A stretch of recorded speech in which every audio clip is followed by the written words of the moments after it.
Awesome. So I guess before we get started, we won't be recording next week because you will be in Hawaii. The week following, too. Oh, 2 weeks. 2 weeks, Cool. yeah. No, all right, so you won't hear from us for 2 whole weeks, everyone. Yeah. So you might have to re-listen to some of our previous talks. So today, we'll talk about getting a puppy, things before getting a puppy, things after getting a puppy, and I guess maybe not preparing even for a puppy. Yeah, not necessarily even just a puppy, even a dog, maybe just a dog. A new dog. Yeah.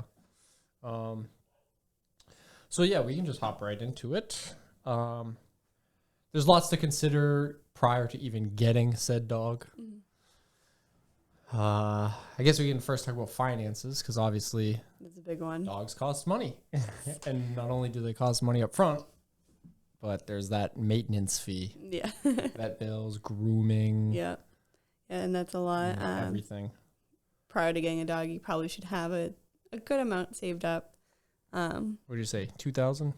I think 2,000 would be a good one. Not just to purchase the dog, but to have put aside for the vet appointments, the supplies you need, emergencies. You know, though 2,000 is like nothing for an emergency. That's a deposit. It's not even. That's not gonna cover the whole thing. Yeah, and puppies, they're fragile, and sometimes you're not sure how hurt. Like, sometimes they can over-exaggerate how hurt they are. My own dogs are very dramatic, and that scare the hell out of me all the time, so. Yeah, so, like, I know one of my clients, Tatiana, with Boston, little Boston Terrier. Yes. She's, like, always concerned about every little thing. So she pays a lot of vet bills, so, yeah, money it's going to come up, and it might come up frequently, depending on. So some good options there is obviously save. Don't just go in impulse buy a dog with, nothing saved up and nothing prepared. That's a big thing. Always be prepared. But some things that could help is care credit. It's a credit card for care. So you can use it for human health care and you can use it for animal health care. I think 99% of vets accept it. And I like it almost more than insurance almost because there's no interest if you paid within a certain time frame. So they give you like 6, 12, I think 24 and 36 months deferred for the larger the amount, the more time you have to pay it off. Deferred, no interest if paid in full by that time frame. So I think that's a pretty good option. It's like a payment plan that you definitely probably need in case of a real emergency. But insurance is also a good thing to have. There's a whole bunch out there, so you got to do your own research, obviously. There's, Trupanion, Pet Plan, which I think just got taken over by the Dodo. Pumpkin, Embrace, Healthy Paws. There's a million out there. So you just got to research what your deductibles want to be, if you want to pay per deductible, per visit, or if you want to do it per year, and then you can set your amounts and stuff like that. But financing pets are a privilege, so definitely put aside for that privilege before, getting it and then not being prepared. Yeah, and you've mentioned previously, too, you should plan on getting the insurance before you get the puppy. That way, or at least before the vet appointment, because the insurance has like most insurances are 15 to 30 day waiting period. So say your puppy broke your leg and you're like, oh, I'm going to apply for insurance because it hasn't gone to the vet yet. But you also got to then wait the 7 to 15 to 30 days waiting period, depending on the insurance. Yeah. So obviously you don't want your pet to suffer that long. Right. Yeah. So I'd obviously recommend insurance from my sort of standpoint of like doggy daycare, where I just have all these active dogs. It's like always a good idea. So, money's going to come at you from all different angles. Like so nobody expects the vet bill, but everybody expects a vet bill. Like if that makes sense. Yeah. But like some other things like, oh, we got a doodle, but we didn't realize we needed to go get it groomed. You know, Oh, yeah, it's grooming all of is a a big sudden one, now, yeah. you know, grooming's And that's like costing. every 4 to 8 weeks, depending on the breed and the coat. Like some dogs need to be groomed pretty often, and that's obviously going to add up. So that's going to go into how many hours you want to take care of a dog, Right. and how much money you want to spend. You know, if I assume some dogs, it's like if you don't get them groomed, they're gonna have health and like sanitary issues. Oh yeah, we see that a lot. We see like matted dogs where the fur is literally pulling the skin and it hurts to walk. Oof. Like, and then, you know, obviously underneath the fur, it's gross, it's hot spots, it's infected skin. It's not a fun time. But definitely, if you're gonna get a dog, have money put away for the vet bills, the insurance, the care credit, the, you know, grooming, you know, daycare. There's so much things you have to kind of consider, especially for your lifestyle. Yep. And yeah, it's more than just the food and the, yeah, it's a lot more. And food's expensive nowadays. It's like $60 a bag plus, depending on which brand you go with. And it's not to say, you know, you can't have a dog if you're like poor or on the lower end of the income spectrum. You know, it's just something you have to prepare for, especially with, you know, care credit, you know, insurance. And even if you're not ready to take full responsibility, fostering is a good idea. Because usually the rescue will take over costs of stuff, but you get to foster this dog until it finds a home, and then you can help another dog. It's a good option as well. Yeah. So there's also, can your schedule accommodate a puppy? Yes.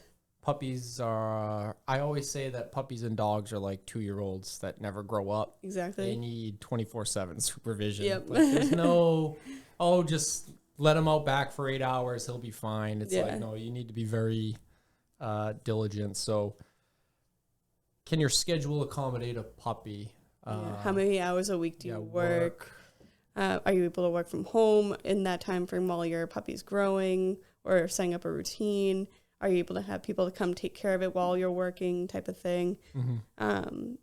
Because if your schedule can't accommodate it, you'll need to find somebody whose schedule can. Exactly. Otherwise, I mean, depending on the breed, you know, there's not many like Yorkies or Bijans that I'm walking. Yeah, but like, that need the high energy care. But if you've got a lab, you know, it's gonna need to get out. Exactly. And if you're working 10 hours a day plus commute, and that dog's just staying at home. Be prepared for a ripped up couch, a ripped up cushion. You know, holes in the yard. Yep, holes in the yard, holes in the wall, chewed, you know, doors. You know, you also got to think about your social life too. Mm-hmm. Once you take on another life, you know, it's your responsibility to provide for it. So instead of going out every night and drinking and having fun, you know, you may have to stay in, walk your dog, make sure it's healthy, you know, take it to its vet appointments, take it to, you know, play great dates and stuff like that. Yeah, it should be your dog should be a huge part of your life and a friend. It should be something you're excited for. It shouldn't be something that's like at the house and you're only like interacting when you're interested. Exactly. There's like a saying that pops up every once in a while on my Facebook. It's like, to you, a dog is only part of your life, but to that dog, you're its whole life. So you have to take that into consideration when you take a dog into your life, because, you know, you're their whole world. Yeah. Or even like traveling a lot. Mm-hmm. That's something to consider. Is your dog going to go with you? Or are you going to have to get daycare? Are you going to have to go to a kennel, you know? Yeah, so I'm going to totally throw my aunt under the bus here real quick. So I'll give her, and then I'll talk about Gunther and Cody. So my aunt, they recently got a doodle named Brody. He's a sweetheart, very playful. I love him. He's awesome. I've met him a few times.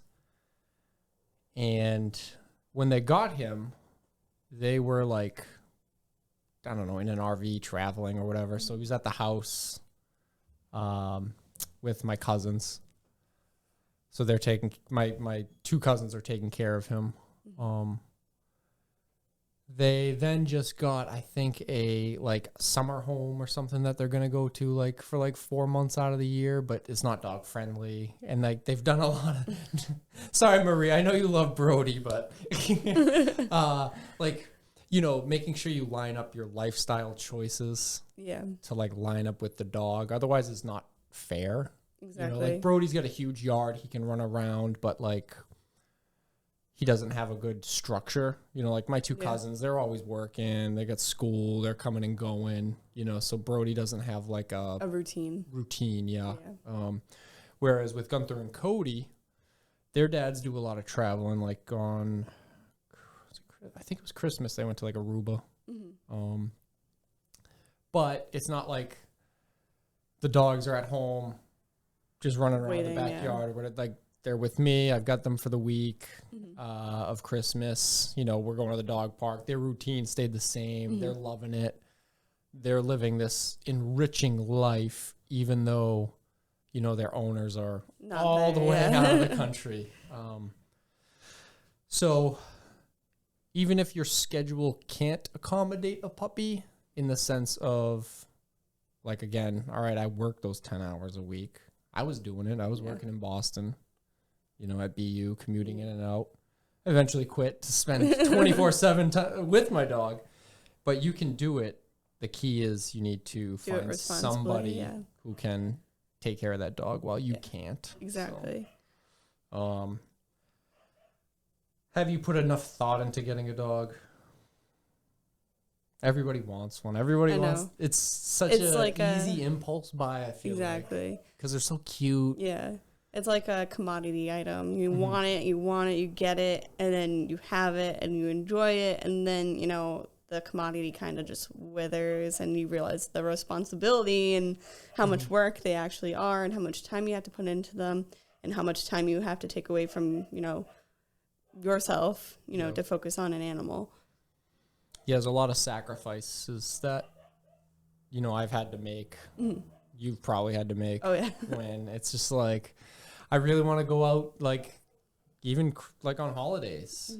Like, I want to go spend time with my family, but I need to make sure that, all right, if we're going to my parents' house, did the dogs get exercise before I go so that they're not all over the place? Exactly. Or if I can't bring them, okay, well, we can only plan to be there for so many hours, such a tight window. So there's a lot that you have to really think of. Don't just go out and buy a puppy on a whim. Please don't buy a puppy on a whim. And that's where you should start. You know, if you get a puppy or a new dog, start before you even bring it in the house. Puppy proof the house. That's super important. Cords and cables are super important. Make sure they're out of reach, out of mind, hidden away, because I've seen so many dogs die from that. Or they come in and they have electrical burns down their throat, and they're just never the same, really. It's pretty much some shock therapy for you. Scariest thing, I was laying on my bed taking a nap. Bailey must have been 5 months old. She's never chewed a wire. It was the first wire she chewed. She's never chewed a She bit into, I think it was the air filter, air purifier cord. And I remember I was dead asleep, and I'm like, I sleep like a rock. I set 5 alarms. I'm not like, Sam has to push me out of bed to wake me up. And so all of a sudden, I just hear this like shrieking, like it sounds like someone's being murdered, and I just shoot up from bed. I'm like, what the? And she's just on the floor with the wire in the mouth, just shaking and screaming, but she can't let go. It's like, and so I had to jump down and it was just like, holy shit. And that's something you're very lucky too, that you know, because a lot of dogs get heart issues after, and like I said, they're not mentally all there after that, because they're pretty much giving them some shock therapy there. And a lot of dogs do die, and that's like a big killer of puppies, is they're chewing on stuff. They're puppies. They don't know any better. That looks like a rope toy to them, or just a chewable, you know, they're teething. And they chew on something, and that's their last thing they do. Yeah, that's something where, looking back on it, I don't like to crate my dogs personally, which we can get into. But, like, that's a perfect case where like a crate would have like Yeah. just prevented Exactly, that because you were puppy from asleep. chewing Yeah. that cord, you know? You never know what they're doing when you're asleep too. So you gotta keep, stuff out of reach. Food, certain Yep. foods can be toxic. Keeping that out of reach. Making Marijuana. sure. Yep. Alcohol, Alcohol. pills. Yep. Like dogs won't necessarily sniff something and think like, "Oh." No, they're gonna try it. They're not the brightest bulbs. They're gonna try it. If it's edible, even Cody eats things that aren't even edible, and I it's know. just like, And food. That's another thing. You put gates up too if you're not into big kenneling. Put gates up and make a safe area for your dog. Even if the whole house is not safe, making sure you have a gated area that is safe. Even to keep them out of areas. So say you have like a newborn child and you don't want the puppy going in the room because it's still going to the bathroom in the house. That's a good way, to prevent zoonotic diseases. Also, just having urine and feces in your little child's room. That's something that should be important. And then obviously monitoring them for eating inedible objects indoors and outdoors. Rocks being a big one. We see a lot of puppies that eat rocks, socks, yeah. masks now. That's a big one. We had 4 or 5 come in now to have them vomit up masks, especially kid masks, because kids are gross. They have food all over their face. I know. And they put that mask on, and then they throw the mask on the floor. There's That Cheeto puppy's dust in it. exactly. The puppy's going to eat it, or even adult dogs. We've had a bunch of adult dogs, too. Yeah. But those are the main things is puppy proofing and being prepared for a puppy before even bringing a puppy into the house, because that's going to decrease the amount of accidents and emergency vet bills, which are going to drain your finances. They all kind of tie together. Yeah. Do you, curious what your standpoint is on puppy pee pads? I'm not a fan personally. So, Depending on the situation, if you're 15 stories up in the middle of Boston, I can maybe, but if your backyard's right there, I don't see any reason to teach your dog to pee inside. Yeah, so versus I'm against outside. pee pads as well. Yeah. I think it's teaching the puppy it's okay to pee in the house, and they may not necessarily understand the pee pad. Even as they get older, they start maybe to get it, but do you really want your pet going to the bathroom inside the house? Also, so usually they can hold their bladder or bowel movements for a couple hours, so you have the chance. And if you get them on a routine, you can get them potty trained. Even those small little dogs, you can get them potty trained to go outside. It's really, mind over matter type of thing. Yeah, I feel like potty training is the bare minimum. That's the first thing that everybody kind of does when you get your dog is, all right, we're going to potty train, and then we're going to work on the basic obedience commands. Exactly. And so it's if you're already tapering off at step 1, yeah, exactly. Think about it. Gosh, I just had a question for you, and I can't remember it. It'll pop up as we That's talk. all right. So, Yeah.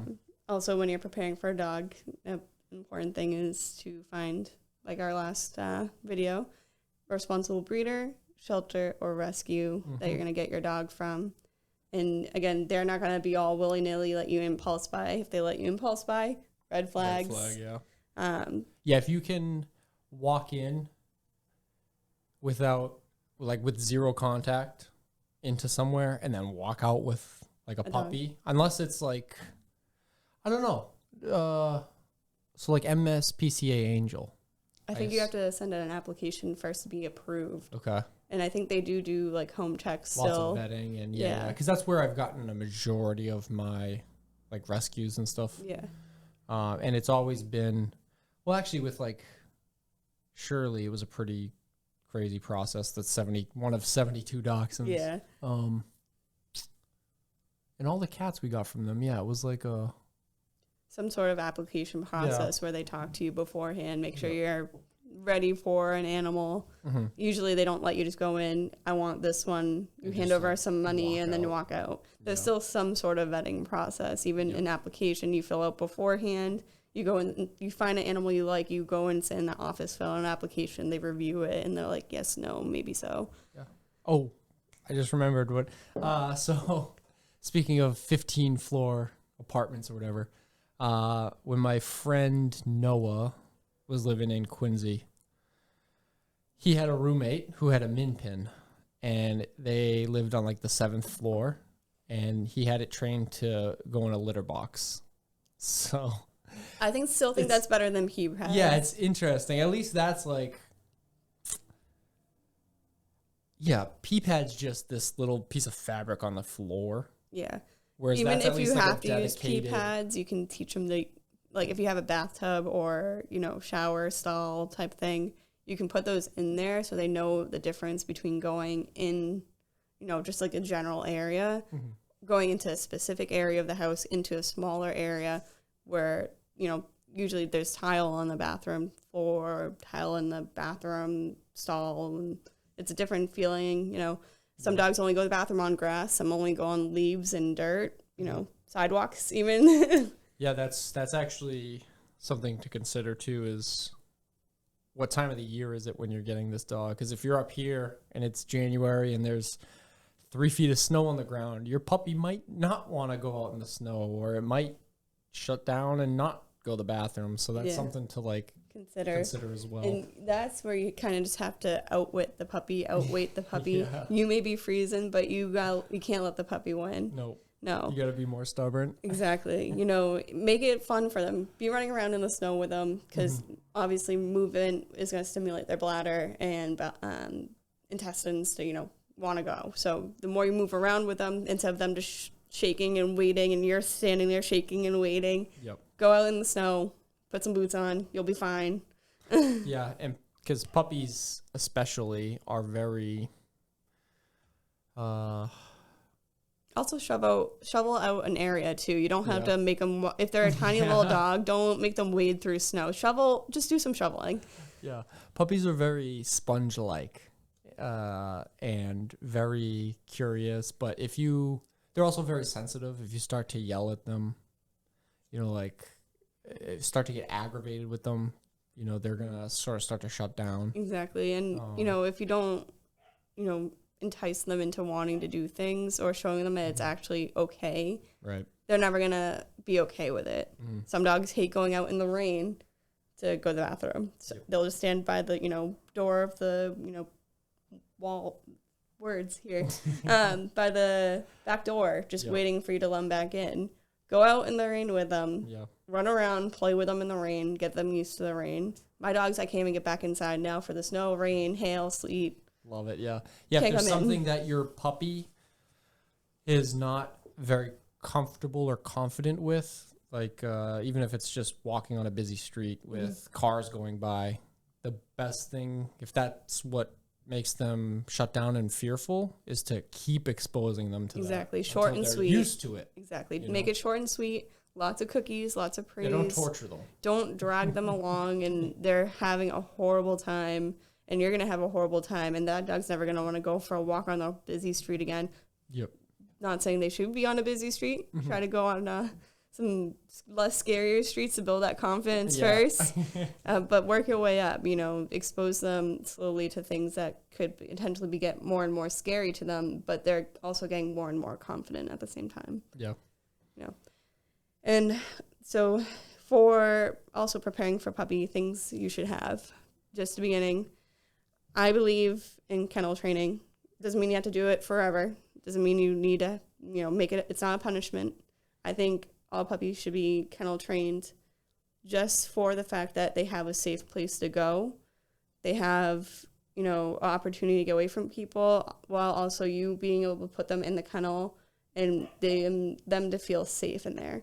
Because, that kennel translates to kennels at hospitals.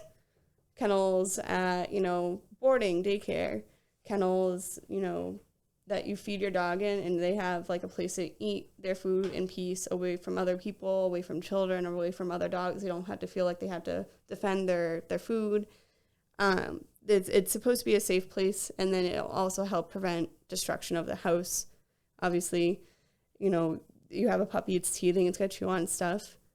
when you're not there, it could potentially eat something that's toxic, poisonous, electrical. So I think a kennel is a good way to, train the puppy to have a place to go and also keeping it safe at the same time. Again, doesn't have to be long term. I think it's just mainly for puppy years or, long term if you travel a lot. You can put your dog in a kennel in the car, stuff like that.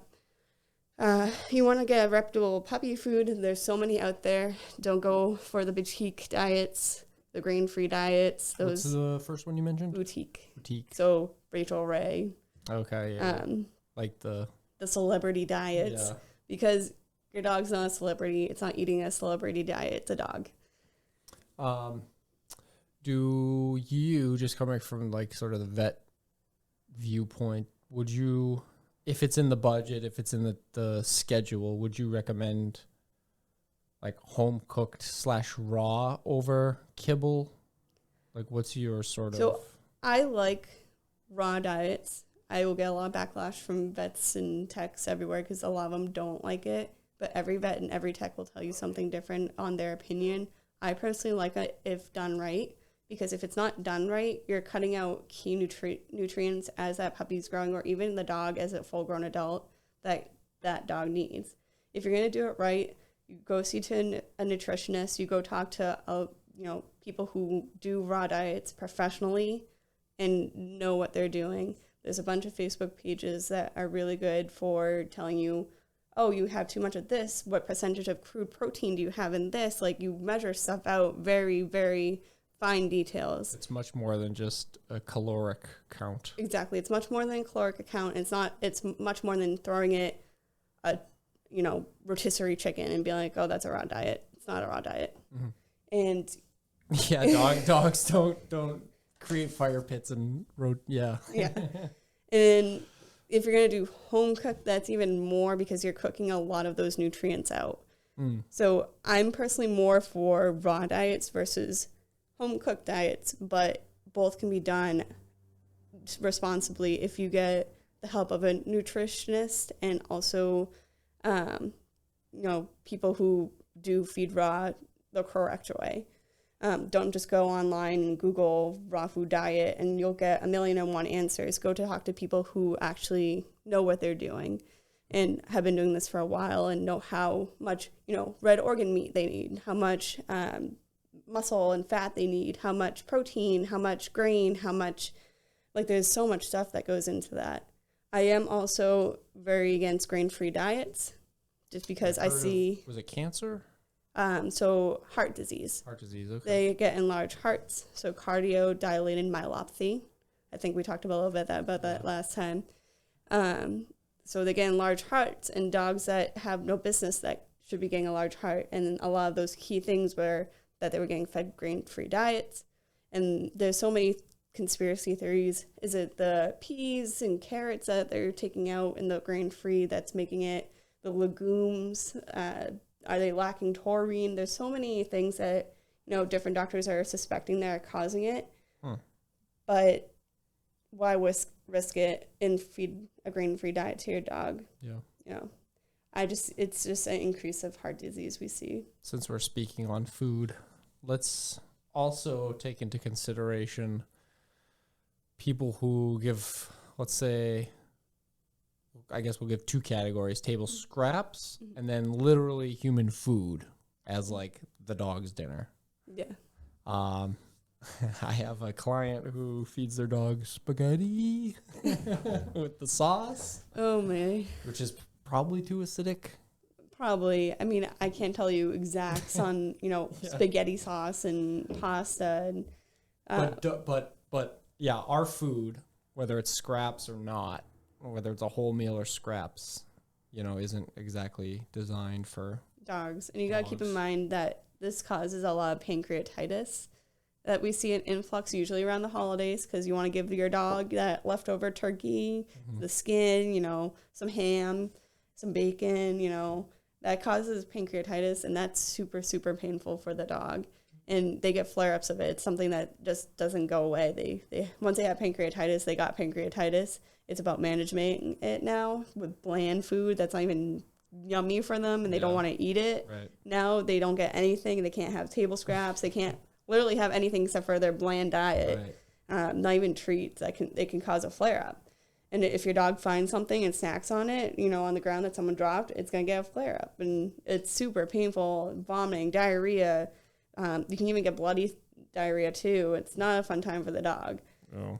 So what would you say to, so one of our top fans, Sue, she all the time gives Boris and Alfie pizza. You know, she'll go get a pizza and share it with them. And, you know, what would you say to her? Well, I mean, I can't say we're all innocent here. I mean, I throw a tiny little bit maybe at my dogs, but you got to keep in mind that every little bit will eventually add up. You know, eventually that one time was just enough for it to cause the pancreatitis. Yeah. So I think everything in moderation that's healthy is okay. And then be very, very careful. It shouldn't be like a daily thing. It shouldn't be a weekly thing. Like maybe once every couple weeks or months. Maybe like a scrap of, you know, say you have a leftover pizza. A little piece of crust is not going to kill a dog. Yeah. A little piece of cheese is not going to kill a dog, but, you know, every day, you know, pounding all the high fat, high calorie acid stuff is just not going to do the pancreas. It's not going to do the stomach. It's not going to do the intestines any good. So that's kind of important. My personal preference, and this isn't for, you know, everybody, because every dog's is different. Feed the dog in front of you. Don't feed you for what, you know, someone else's dog. So feed the dog in front of you. My personal preference myself is Purina. I really like Purina. They do lab testing for their food, and they're always trying to improve their formulas. A couple other lab tested brands are Royal Canin and Hills. However, people are going to be like, the vets get commissions from them because, you know, they recommend them and it's a prescription diet.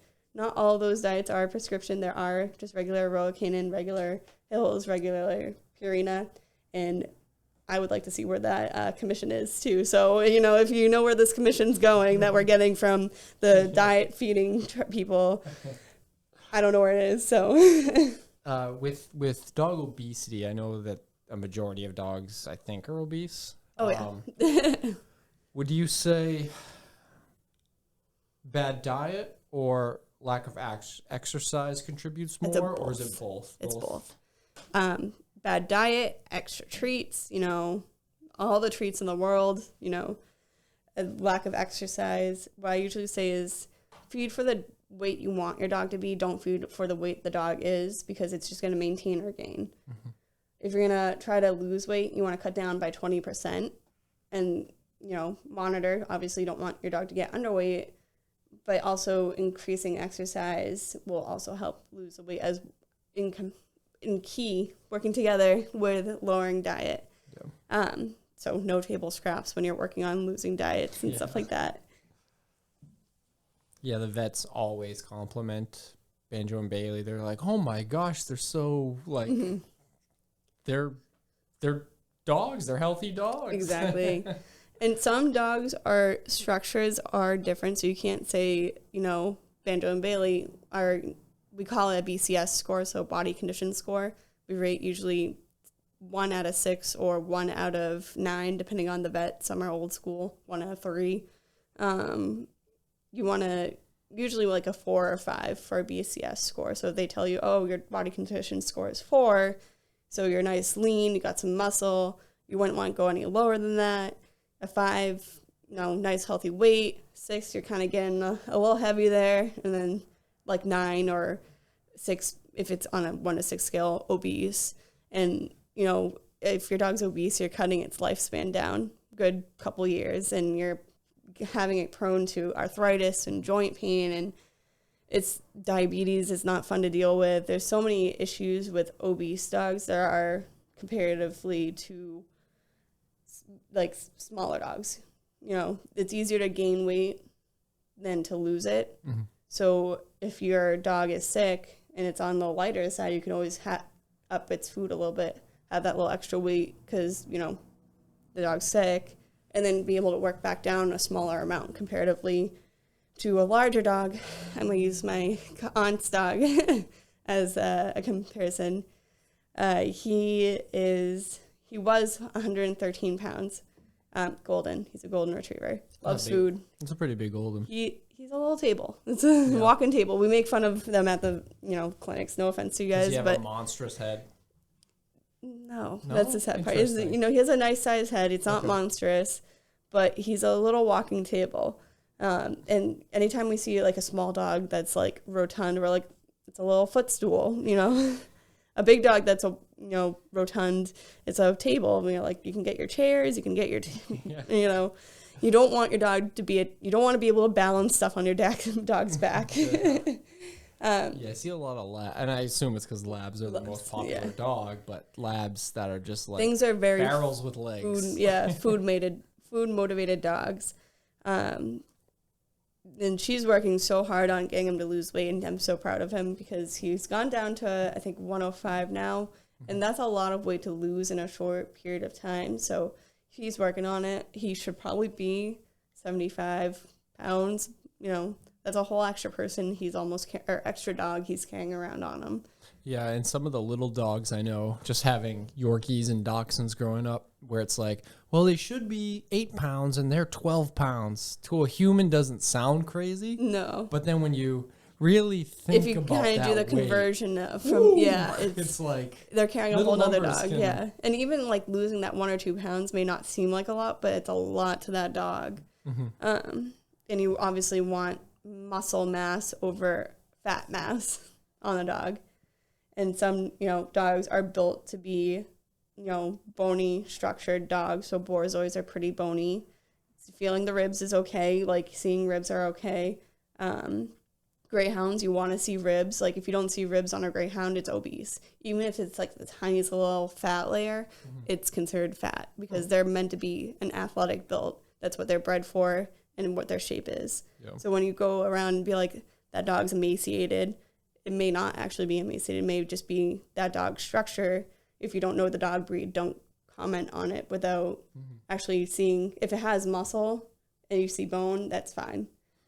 If there's no muscle and you see bone and it looks pitiful, then it's emaciated. Yeah, especially if it's like at the dog park, it's running around. It's like, no, look, the dog is clearly healthy. Yeah. Why do people, and this is something nobody, I think, wants to do, is give up their dog. But a lot of people buy puppies. So let's say we have somebody who buys a puppy. They're loving it. It's great. It hits 1 year old. It's, you haven't been putting in your work. It's chewing your every bit of woodwork. You live in this nice fancy house. It's aggravating you. Now it gets to the point where it's like, all right, I'm thinking of getting rid of this 2-year-old dog because, well, it just destroys my house.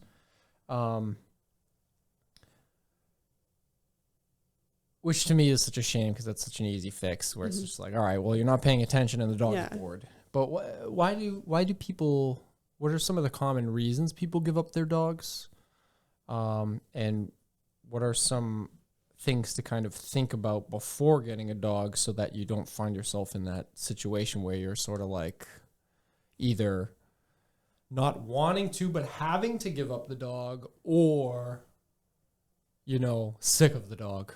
Yeah. Which those are two different categories. I can't even imagine being like sick of my dogs. Exactly. It's just like it you shouldn't have got a dog in the first place. Exactly. I guess you did not put enough thought into getting that dog. Exactly. Right? That's what people, a lot of impulse buys is they end up giving the dog away because they weren't actually prepared and like didn't do their research. Christmas, birthday. Exactly. I hate holidays and birthdays because that part of people are like, especially puppy mills, are trying to sell that cute little puppy at the pet store.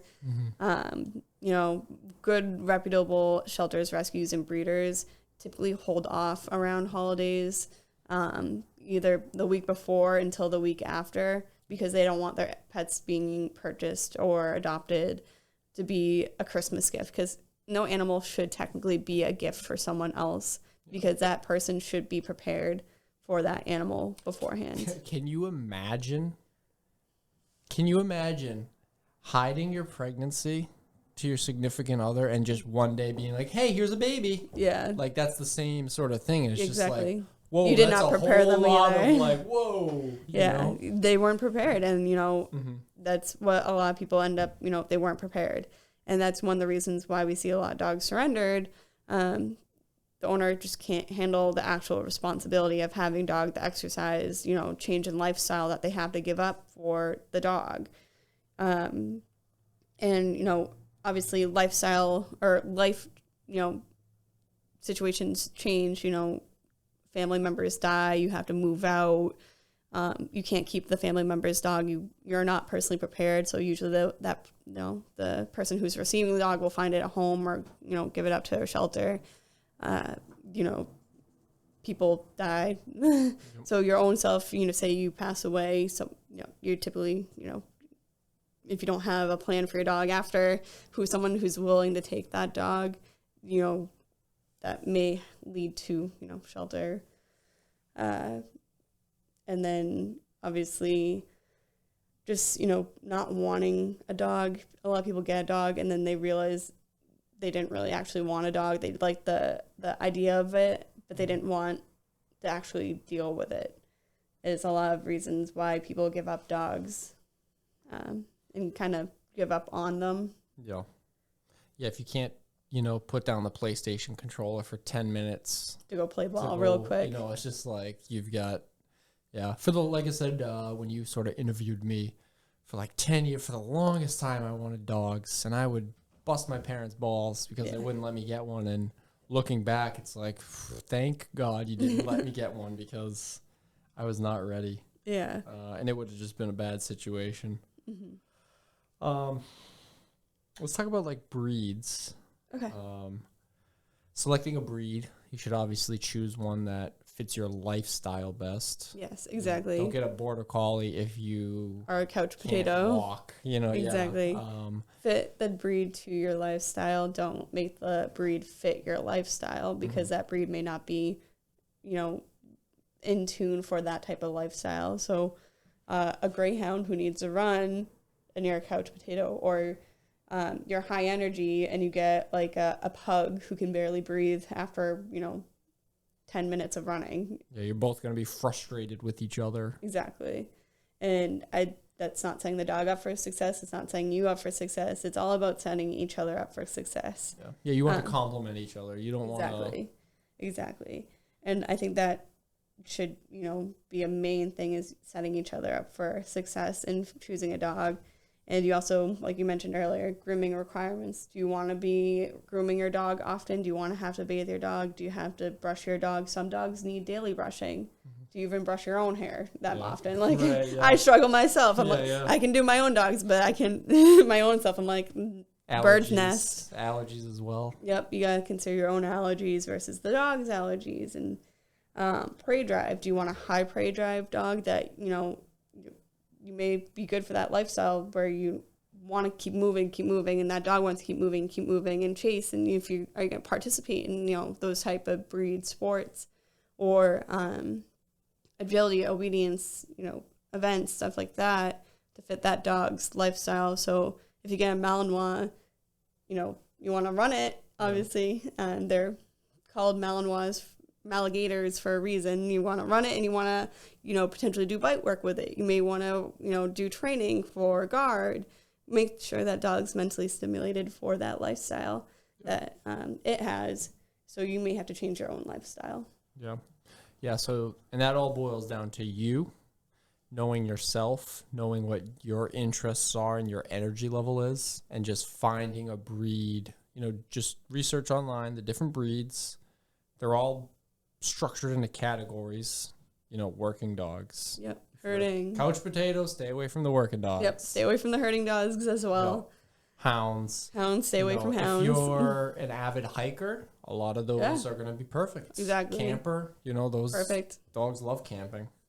So yeah, just match your lifestyle with your dog and you'll be set up for success. Exactly. And I know people are like, well, if I get this dog, maybe I'll be more active. But you got to really think, are you going to be more active, or are you just trying to use this as an excuse to try to be active, and then end up failing the dog? Right. So I feel like that's a lot of people too. They're like, oh, I'll get a German Shepherd and I'll be more active. I'll take it out everywhere. And then the dog ends up in the backyard and frustrated, aggravated. Nobody can get close to it. Yep. You know, which I don't know if I mentioned earlier, just jotted my mind thinking about like dog like that, all feisty, riled up, visitors are over.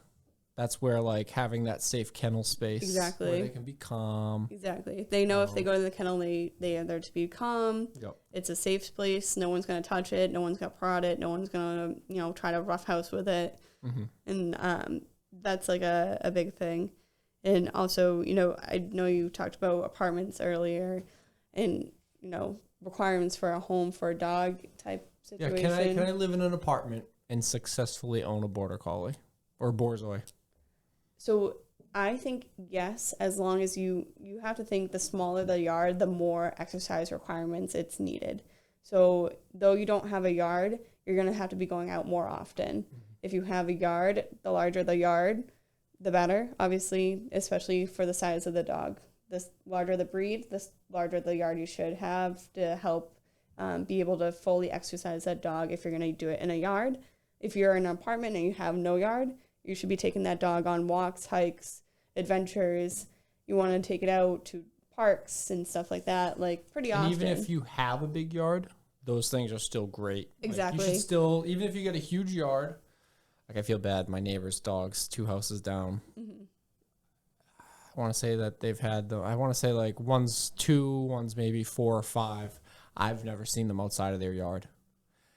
Anything that goes by, whether it's a bike, dog, person, car, motorcycle, you name it, they're at the edge of that fence going nuts because that's all they have. Exactly. The yard gets boring. Yeah. You can only run in the same, 10 feet of space or even if it's huge. An acre, Yeah. It gets boring. It's the same yard that they see every single day with no change. That dog should still be getting, mental stimulation from other sorts of locations. It's a good way to socialize your dog to prevent, reactivity to either people, other dogs, bikes. It desensitizes them to those situations. Yeah, and on the flip side too, even if you have like no yard, I've got a pretty small yard. It's fenced in. On really, really awful days, we can use it. But I got a small yard, but the dog park's a mile down the road. So I use that to my advantage. So just because you got a small yard it's not necessarily a deal breaker as long as you've got those resources. Exactly. And also increasing your exercise, or not even your exercise, but the dog's exercise. So making sure you get out there more often almost because you have less of a yard and that dog's only contain, again, say it's an apartment, 600 square feet maybe, So it is doable, but it's going to be harder. And keeping in mind, the size of the dog you get, and you go to an apartment without an elevator and that dog in old age has leg issues, are you going to be able to carry that dog up and down the stairs? That's a big thing I see a lot of is people can no longer carry their Mastiff up the stairs on their second floor apartment or even up the stairs to their house. Or it can't even go down the stairs to go to the bathroom. That's a lot of reasons why I see people bring their dog in to be put to sleep is because they can't, carry the dog themselves. And that's a real big bummer. Wow. Yeah. It's not something you think of right off the top of your head. Are you going to be able or have someone help you carry this dog up and down the stairs if it cannot into the walk? car, Exactly. Getting in the car, so you have a big truck. Are you going to be able to lift that dog up into the truck with or without help? Is a big thing, especially if you have reactive German Shepherd, let's say, that's people reactive, and it's going down in the hind end and having trouble walking, but you can't ask for help, How are you going to get that dog in the car when it's 80, 90 pounds? Yeah, if you can't even budge under its weight, yeah. Exactly. Yeah, so that's something to really consider. Another thing to consider is children with dogs. Yeah, that's it's a very big topic, and it's something that needs to be taken very, very seriously. Yeah. You need to teach the kids to respect the dog and in return, the dog will respect the kids. That's not every case, sadly. You know, some dogs are kid reactive, but you also got to keep that in mind. That's not every dog. The kids need to respect the dog. That kennel that we mentioned earlier, it's a safe place. Kids do not go near the dog when it's in the kennel. People will feed dogs in a kennel because it's a safe place where the dog can't react to the kid and potentially hurt the kid if it's resource guarding or food guard, you know, protective. Kids should not be pulling, jumping, playing, screaming in their face on the dog. You know, it's something that needs to be like defined right then and there. And if you can't do that, you need to keep them separated safely. Baby gates, keep the children out of harm's way. And if they're in the same room as that dog, they need to be supervised at all times. Kids are, you know, kids. They're going to potentially pull an ear and, you know, say that dog has a painful ear, or they pull really hard. That dog may react. It's not meaning to, you know, go out of its way to hurt your children because it's family, but dogs can only react with their mouth and vocalization and gestures. So it usually does eye gestures, ears, you know, there's signs. Which a child isn't going to pick up on that. Yeah. But an adult should. And, you know, that's like such a big thing. This is just a situation. This is a situation of either ignorance, where you're watching your kid, like, say, jump on your dog and you're just ignoring it and haha, or you're not watching your child or your dog, which is a concern. Exactly. And there needs to be a clear line between rough play, which should not be allowed, and safe play. Rough play being, like I said, pushing, pulling, grabbing, having mouthy dogs. That could be really scary because, you know, that dog should never put its mouth on a child or a human. So your kid's, you know, ripping stuff out of its mouth, it's pulling on it, and, you know, that dog's getting aggravated, you know, snapping at it. A puppy, you know, when they get frustrated and you're messing with them, they're going to snap at you. You know, you think it's funny because it's, you know, reacting, but it's in that long run. Until you're crying in pain. Exactly. And that dog's going to grow. Those teeth are sharp. And to kids, that's scary. You may ruin that experience for the kid to ever want a dog. And for that dog, it could be a death sentence. So that's super important. Safe play should be mainly, you know, playing with a ball, mental stimulation toys, walking the dog, taking it out for a walk, throwing the frisbee, playing tug of war is totally okay too. Absolute biggest pet peeve, 1000%, is running and screaming, chasing the dog. Exactly. And like, even when their dog is, I'm gonna do air quotes for people just listening, for those dogs who are enjoying being chased, you're sort of saying to the child, like, okay, this is acceptable behavior. Yeah. And if you go out into a public setting, that might end well if they do that to another dog. Or another kid, even. Yeah. A dog to the kid. And like that, again, you could have a herding breed, and running children means they get the nip at those kids because, you know, herding breeds are prone to nipping. That's a huge thing. Is why is my heeler biting my ankles? Why is my border collie nipping at my arm? Right. You know, they're herding breeds too. So you also have to keep in mind the type of dog you have, and if you have kids, you need to teach them respect and the dog respect for the kids. The dog should never be putting its mouth onto the kids. Yeah. Kids should never be riding dogs. That is horrible for the back. That's just asking for a slip disc, and then you're going to have a paralyzed dog who can't even go to the bathroom on its own. You know, toys, playing with toys, training is a good form of playing. You getting that dog to learn new tricks. That's a good form of mental stimulation and playing and growing your bond and trust with the dog. Even, you know, just regular exercise. I think a lot of issues is people don't redirect when things start. Redirecting being like, say your dog's chewing on, you know, trying to nip at you, redirect it to a toy, or stop altogether. Redirection or stop. Don't feed into the dog. Don't, you know, smack in the face. Don't go and, you know, try to rip stuff out of its mouth. Especially if it's just a teething puppy, because it's just like, they don't know any better. Yeah, and you don't want to it's in pain. Exactly. And And it's just super important that either you stop altogether, you guys just stop. The dog learns that as soon as it stops, it's not getting any attention, it's not getting any reward, it's not getting any sort of, attention to it.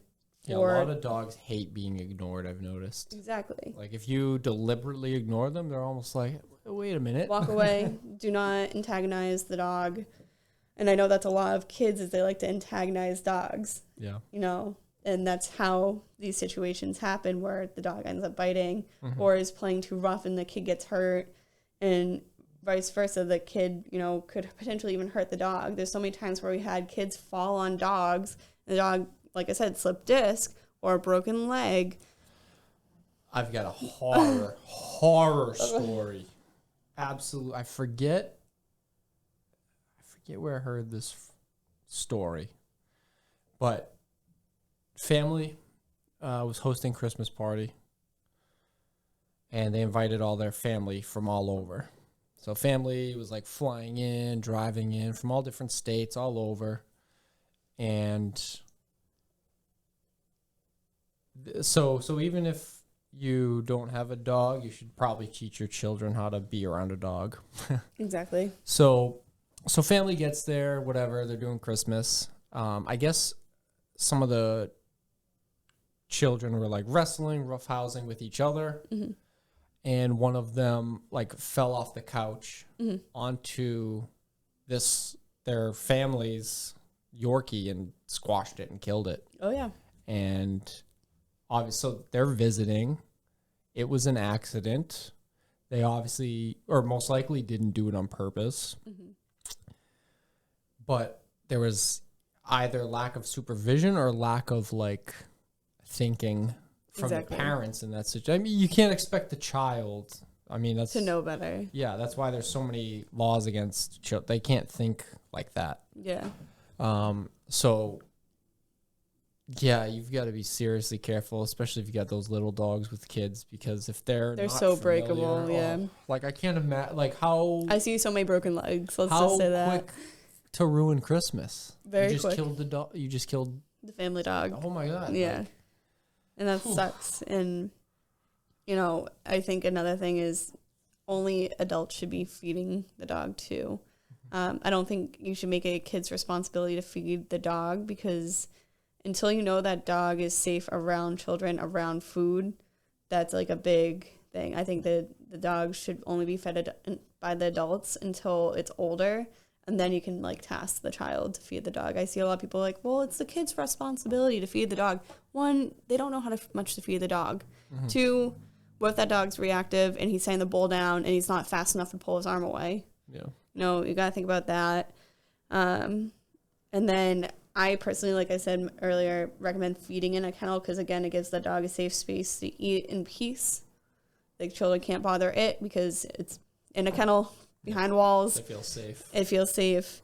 And, you can work on any issues with, food aggression or being able to put food down and take it away. A lot of people should work on that as the dog is a puppy, so the puppy learns that people can touch the food and stuff like that. And I can't recommend those slow feeders enough. The little maize bowls. Especially for puppies, yeah. Gosh, the Bailey and Banjo eat one piece of kibble at a time. It's the cutest little thing to watch. They just... Yeah. If I got to touch the bowl, totally fine. They're not... It's not this rush of I need to gorge my kibble and some down. puppies do that, and some puppies are like labs and goldens. Yeah. They'll eat until they die. Yeah. So that's like super important as well. Yeah, it's actually interesting. I imagine they would eat themselves literally to death if given an opportunity. Yeah, whereas with we've Banjo had food and bloat Bailey, dogs. Yeah. Yeah, and it must be nasty. You gotta cut the stomach open. Yeah, you have to take everything out. It's pretty much considered a foreign body at that point. Like we had my own family dog growing up. It was like a little staffy mix. Loves food. Will eat. She ate a whole bag. And I think it was like a 20-pound bag. Had to be brought to the ER, and then her stomach pumped in. We're lucky that we were able to do that. If it was too firm, she would have had to go into surgery. Is that typically a breed or a personality thing, do you think? Both. Both. Some dogs are just very, food motivated dogs. Again, like I mentioned, golden retrievers and labs tend to be very food motivated.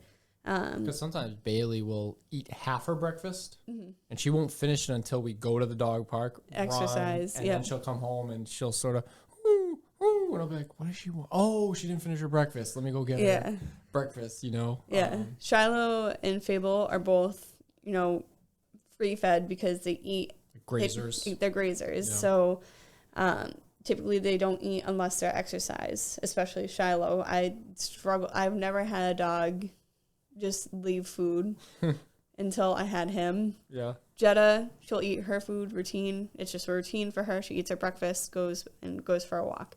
Shiloh won't look at his breakfast. We'll maybe start picking her at it around noon if I have to work. Otherwise, I run him in the morning, and then as soon as we get back, he eats. He's also weird. He eats.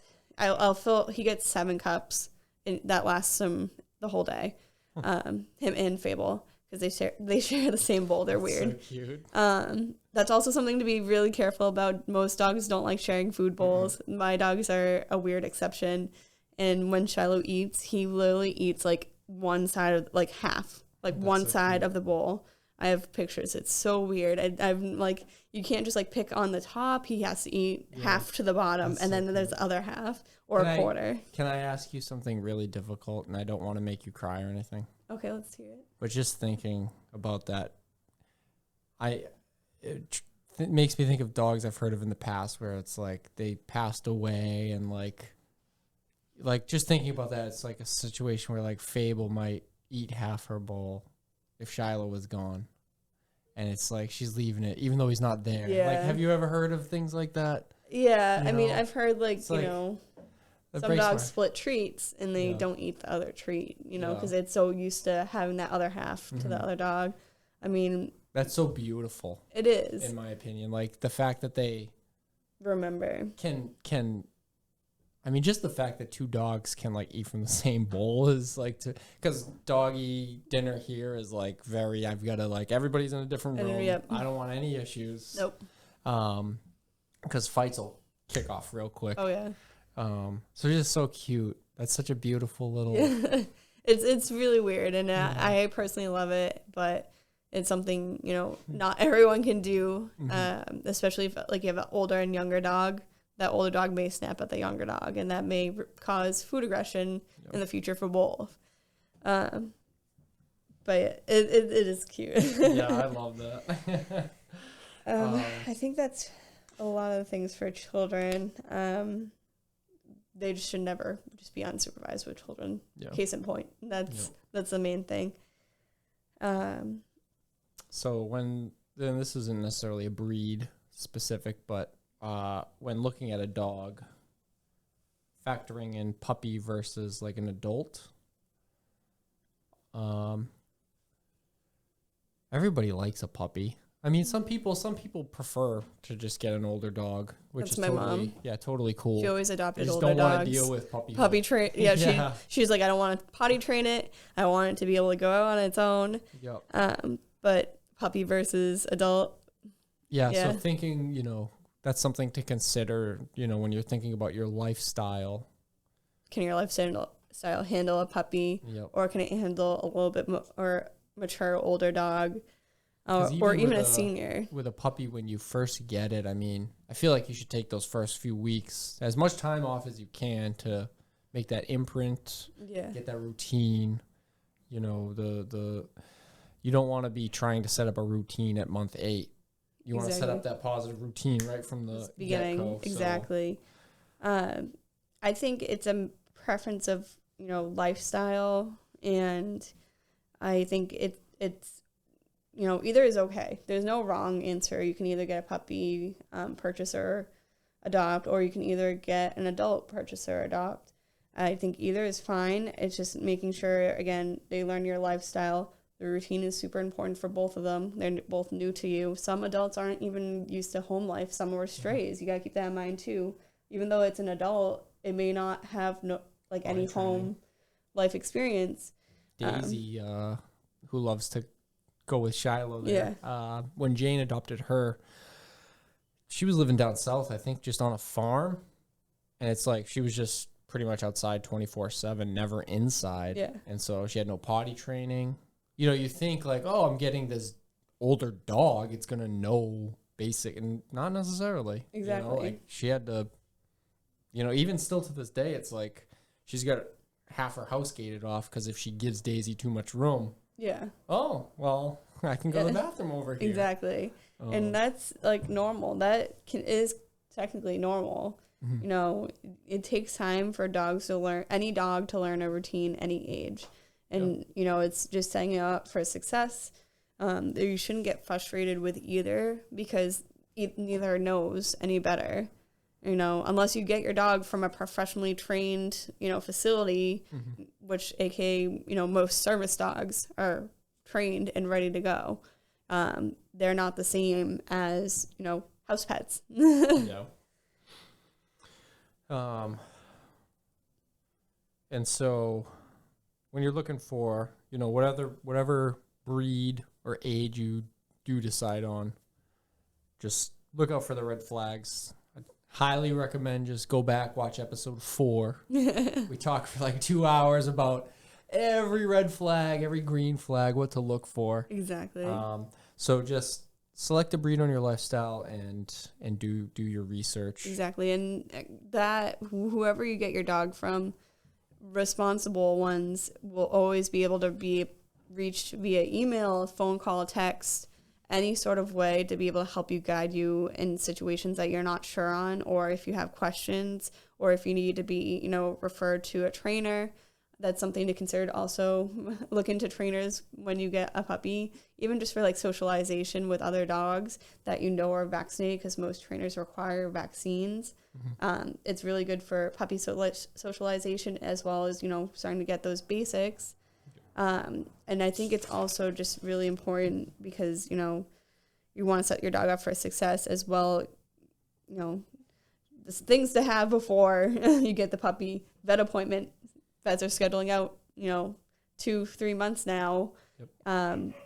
Insurance, you know, have the puppy, but before the vet appointment, within the wait period time, depending on your insurance, have that, and then also be able to find a trainer that can help you, or, you know, start researching trainers that could help you. And one thing I'd highly recommend, and this will be hit or miss with a puppy that you haven't got yet, because most daycares are going to want certificates showing vaccines and whatnot. But I'd still recommend reaching out. A lot of the, I've got a waiting list. Most of the dog walkers I know in this area are full and have a waiting list.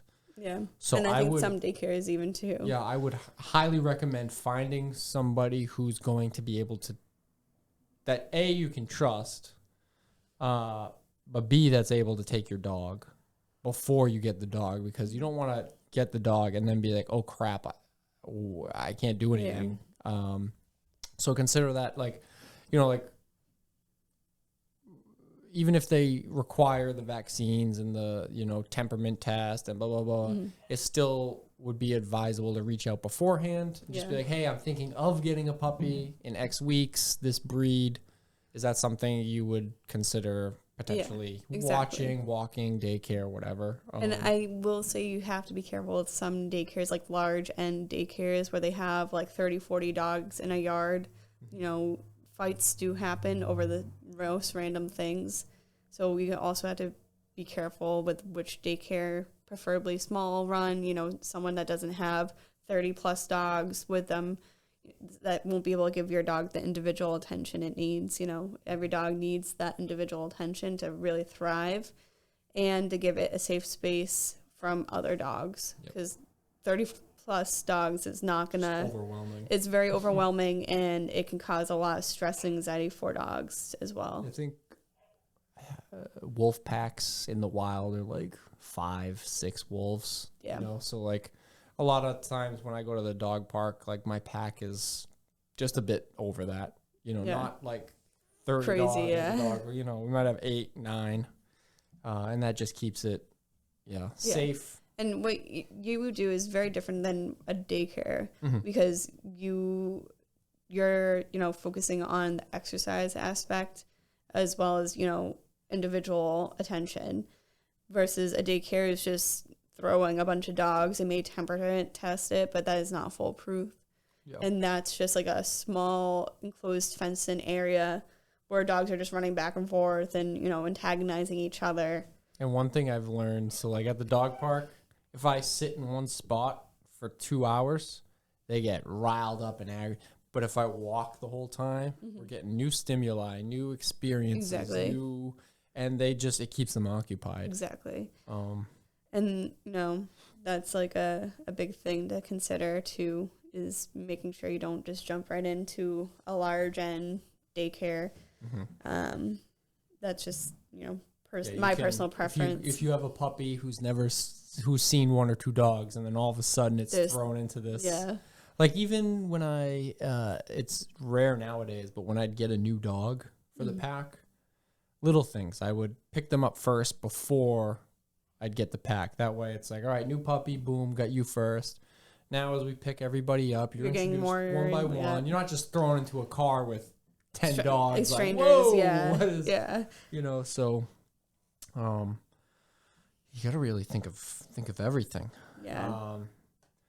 So setting realistic expectations. I know we talked a little bit about this, but potty training and routine. Puppies are very, very straightforward. You wake up, you take them outside. The first thing you do, don't let them walk, just pick them up, take them outside. Usually puppies are small enough for you to carry at that point still.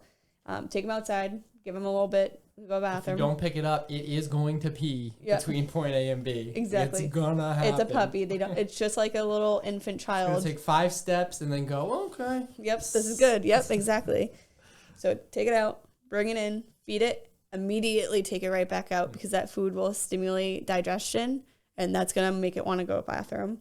Right after that, it's every couple of hours as they're young, every 1 to 2 hours, or after any nap, after any drinking, any snacks, any training, take it right outside. It's if your puppy has an accident in your house, it's typically either I wasn't paying attention, or it's just like been too long.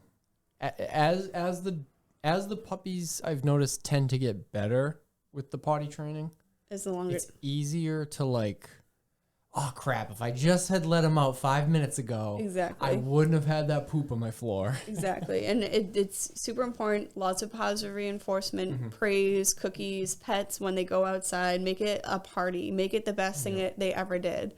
Every single time they go to the bathroom outside. When they go inside. And try to wait till after they're done. Yeah, wait till after. Not right in the middle. If they start to pee, don't start to, what? Like, it's also super important, like, even in the middle of, like, playtime, take it outside, because, it's running around. It's getting stimulated. It's going to need to go. As they get older, they should be able to, hold their bladder or bowel movements longer and longer, but you got to get to that point and have that routine where the dog is like, okay, I should be going out soon. I don't have to go just yet. I can hold it for a little longer. I think I'm going out soon. And then, if you don't, it's got to go in the house. And if you do, then it's the best thing ever for it. Yeah, and I've seen a few of my clients, like they've trained their dogs where they've got bells on the back door. Yep, that's a good. If the dog needs to pee, it goes and it rings the bells, and they know, okay. And obviously you can't expect your 20-week-old, your 20-week-old puppy to like understand like, oh, bells, potty, blah, blah, blah. But once they hit like 1 or 2, that's going to be such a good routine where you guys are working off each other. Exactly. It's like, oh, he needs to go out, I can let him out. Exactly. I'm very lucky. Fable will wake me up if she has to go out. She just starts like whine or something. She does like this little woof. It's like a howl woof almost. Yeah. And then she'll paw at me, and I'm like, thank God you tell me, because I'd be dead asleep right now. Yeah. A lot of they'll paw at the door. Like there's usually very distinct, like the whining. Yep. And you'll know if you weren't listening. Exactly. Because you'll find that, wow, you peed on the floor. It's like, well, yeah, they were whining. They give you a sign. You didn't pause your video game. Yep. It's like so that is like usually, like you said earlier, first thing to train dogs is, potty training is, and every dog learns at a different rate. So you can't get frustrated because some dogs are sadly smarter than others. Yeah. Fable didn't have one accident when I had her. Jetta had a few and she caught on right after that. And then Shiloh, he took me a couple weeks, but every dog learns at a different rate and it's not something you can really rush. If you rush it, the dogs are going to be confused. And if you go too slow, you're going to have bathroom accidents in the house. So yeah. And as far as accidents in the house go, expect them accept them. Exactly. It's going to happen. If you think, oh, I can do it you're delusional. There's going to be accidents. You can't go ballistic. Don't lose your mind. Don't yell. The dog doesn't understand why it happens. It's gross. Why it's getting yelled at. The dog just had to poop. It doesn't know. Exactly. It's 18 weeks old, and it's like... It's like telling an infant child, you're not allowed to go to the bathroom for this amount of time. That child is going to go when it wants to go because it doesn't know any better, and it has that stimulation where its stuff is going and GI system's going, and it's going to go. That's why gating and crating is a good tool for potty training. So gating being in an area where you're okay with accidents happening. So a tile floor or hardwood floor or a floor that has linoleum on it. So keeping that dog in that certain area as it learns to go to the bathroom outside. And eventually the dog will start sensing, oh, I'm on grass. I'll go outside. Yep. Oh, I'm in the woods. I'll go in the woods. Especially if you're giving it that praise every time. Exactly. It's like, ooh, this is a good thing. This is fun. And then they start to have scents on their, what their paws are touching is going to stimulate them too. So, oh, I'm on the grass. Might as well go pee while I'm here. Bailey, every time I pull in the driveway, like I just dropped off dogs. We went to the dog park. I'm dropping dogs off. All right, we're home. We get out. I'm walking up the steps. Boom, she pees, and up the steps she follows me. Like she just, at this point, knows, gotta pee while I can. Exactly. And it's just that's so cool. Yeah. Recall, I think, would be the next really important thing to work on, especially when they're young. I recommend teaching recall with a whistle because that's going to get a lot further and louder than your voice. And whenever they hear the whistle, they should be coming to you. You want to start inside, no distractions. Then you want to work to maybe outside your yard with very minimal distractions. And then the further the dog gets away and comes back to those, increase more and more distractions. Go to a park with a long leash. Go to a very large enclosed area and be working with that. You don't have to use a whistle. You can have the come command or hear command. But I find a whistle is really loud and, dog hearing is so much better than we are and more sensitive to it. So I find that travels a lot further. So say your dog is off in the woods and you can't see it. You don't know how far away it is. And you've been yelling its name and it hasn't come. A whistle would be something smart. Another thing is to have potentially like a GPS collar, especially when you're training recall. And just, for peace of mind, that's always a good backup, is my personal preference. Yeah. With recall, I hate seeing dogs trained with a e-collar for recall. Should always be a positive experience to come back to you. Exactly. They should want to. It shouldn't be a punishment. A pain response to come running back to you for comfort type of situation. Because now the dog's scared out and, say it's in the middle of the woods and it gets shocked.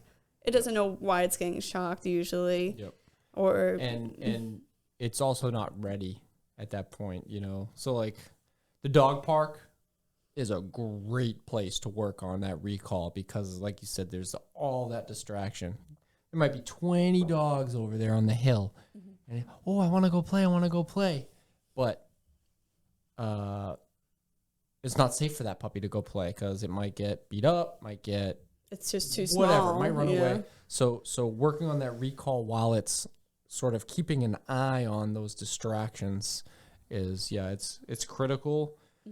And if that's something that you don't consistently work on, you're just gonna. That's a lifelong thing. It's not even Yeah. just like a one and done. Nope. It's a lifelong. It's always practicing, always calling your dog back at different distances. Even though the dog is very reliable, it's always that one time, that could be, if the dog's off. Yep. So constant reinforcement of that training will prevent accidents, and it's, very safe in the long run. Especially with puppies, because they can be skittish. Exactly. I saw a guy the other day at the dog park. We were at, so there's the front gate, and about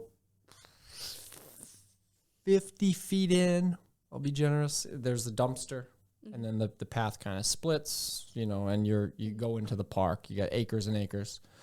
Well, this older gentleman brought a puppy German Shepherd, unleashed it.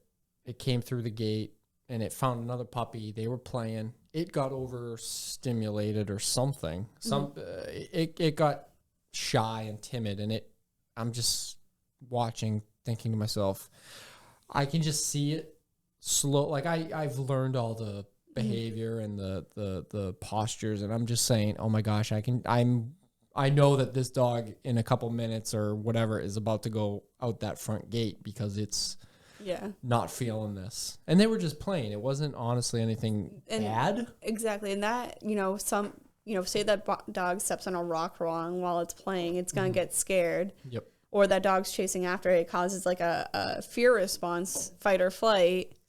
And a lot of times puppies are going to flight because they're not big enough to fight. Yeah, so this dog goes running out the front gate at some point. And this is all maybe over 2 minutes because I'm on my way out. And so it goes out the front gate. The puppy that it's playing with chases it. The owners of the non-German Shepherd puppy rightly are like, they freak out because, oh my gosh, not only did your dog just run out of the gate, but our dog ran out of the gate. So they were probably like 15 feet from the gate, and they're freaking out. They run, and they're like sort of coaxing both dogs to come back in. Both dogs luckily came back in. The German Shepherd's owner, he's all the way by the dumpster. He probably said the dog's name 50 times by now. Yeah. And of course it's not listening. That just proves not that ready. that dog wasn't ready. Not ready. One, its confidence wasn't ready for a dog park, and two, it, training wise wasn't ready. And so now I've got my 8 dogs, and I am in between the front gate and the dumpster. So I'm sort of smack dab in the middle, and I'm taking the left going out through the woods. And I'm just saying to myself, oh God, I guarantee this yep, here he comes. The shepherd puppy, he's checking him out. He's following us. And that trail leads, pretty much the same way right out to the parking lot.